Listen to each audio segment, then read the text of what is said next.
ಪ್ರಾರಂಭದಿಂದಲೂ ಮುಖ್ಯಮಂತ್ರಿಗಳು, ನಾನು, ನಮ್ಮ ಉಪಮುಖ್ಯಮಂತ್ರಿಗಳು, ನಮ್ಮ ಪಕ್ಷದ ಎಲ್ಲ ಮುಖಂಡರು ಮಾತಾಡ್ತಿದ್ದೇನೆ. ಒಂದು ಚುನಾಯಿತ ಸರ್ಕಾರ ಇದೆ.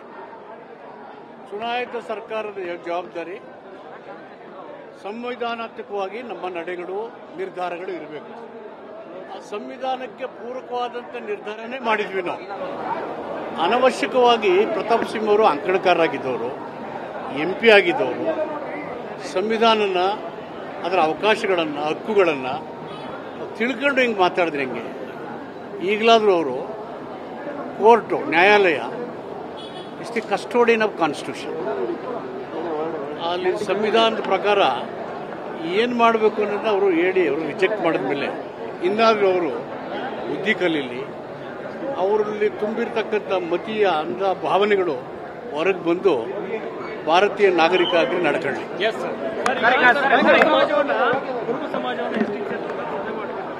ಇವಾಗ ಸಭೆ ಕರೆದಿದ್ದಾರೆ ಸರ್. ಇವತ್ತು ವರ್ಗಗಳ ಇಲಾಖೆಯವರು ನಾಳೆ ಸಭೆ ಕರೆದಿದ್ದಾರೆ.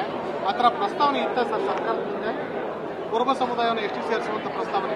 ಸದ್ಯಕ್ಕೆ ಅಂಥದ್ದು ಯಾವುದು ಸರ್ಕಾರದ ಮುಂದೆ ಇಲ್ಲ. ಈಗ ಅನೇಕ ಸಮುದಾಯಗಳಿಗೆ ಎಸ್ಟಿಗೆ ಸೇರಿ ಎಸ್ಟಿಗೆ ಸಭೆ ನಡೀತಾ ಇರ್ತವೆ.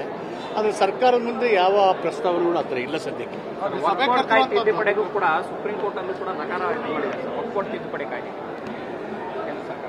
ನ್ಯಾಯಾಲಯಗಳು ಅಂದರೆ ಅದು ಸಂವಿಧಾನದ ಆಶಯಗಳಿಗೆ ಪೂರಕವಾಗಿ ಅದನ್ನು ರಕ್ಷಣೆ ಮಾಡುವ ಜವಾಬ್ದಾರಿ ಇದೆ. ಶಾಸನ ಮಾಡಿದ್ರು ಕೂಡ ಅದು ಸಂವಿಧಾನಕ್ಕೆ ಪೂರಕವಾಗಿದೆ ಅನ್ನೋದನ್ನು ಮಾಡುವಂಥದ್ದು ನ್ಯಾಯಾಲಯದ ಅಧೀನದಲ್ಲಿ ಬರುವಂಥ ವಿಷಯ. ಸಹಜವಾಗಿ ಅವರು ಸಂವೈಧಾನಿಕ ವಿಚಾರಗಳನ್ನು ಸರಿಯಾದ ರೀತಿಯಲ್ಲಿ ಮಾಡಿದ್ದಾರೆ ಅಂತ ಅನಿಸಿದೆ ನನಗೆ. ಹೀಗಾಗಿ ನಾನು ಸ್ವಾಗತ ಮಾಡ್ತೀನಿ. Thank you sir.